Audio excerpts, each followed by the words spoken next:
So the miners are performing a task of verifying transactions, securing the network, and getting rewarded with new coins or fees. Exactly. So the big takeaway from examining all these challenges, the volatility, decentralization, anonymity, mining, is that none of them, according to this analysis, inherently make Bitcoin or similar cryptos impermissible to exchange, trade, or invest in.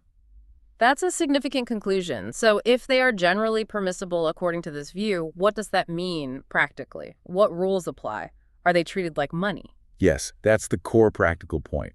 The paper argues that digital currencies, whether Bitcoin, altcoins, or tokens, should generally fall into the same Sharia rulings as regular paper money. So all the standard rules apply. Pretty much. Rules about riba avoiding interest are crucial. Rules about SARF, which governs currency exchange to ensure fairness, apply. And zakat, the annual charity obligation on wealth, would apply to your crypto holdings if they meet the threshold. Okay. And of course, it also means you can't acquire them through forbidden means, like stealing them through hacking or fraud. It's obviously prohibited. Now, in traditional Islamic finance, there's this really important concept of qabd, right? Possession. You have to actually possess something for a sale to be valid.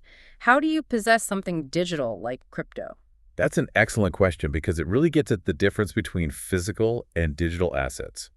The paper clarifies that cubed, or possession, in the digital realm is achieved differently. How so? It happens through the documentation on the blockchain itself and through the recording in the digital ledgers, like on the trading platforms or in your digital wallet. So the record is the possession, in a way. Essentially, yes. Think about your bank account. Yeah. You don't physically hold all that cash, right?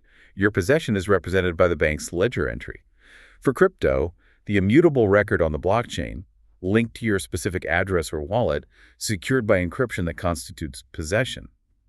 Without that proper documentation and security, you don't really have secure ownership.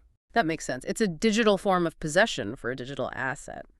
Now, you mentioned earlier how different countries are treating crypto. Huge variations, right? Bans, warnings, even legal tender status like El Salvador.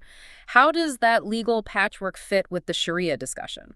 It's a really important distinction to make. The paper points out this diversity, China banning them, many Arab states banning them, others like Canada or Switzerland regulating but allowing conversion. And El Salvador going all in. Right. But the key point is, a country's legal stance is separate from the Sharia permissibility assessment.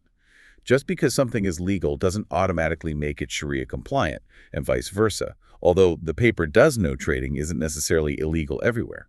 The Sharia analysis focuses on the inherent nature of the asset and transaction according to the Islamic principles. Got it.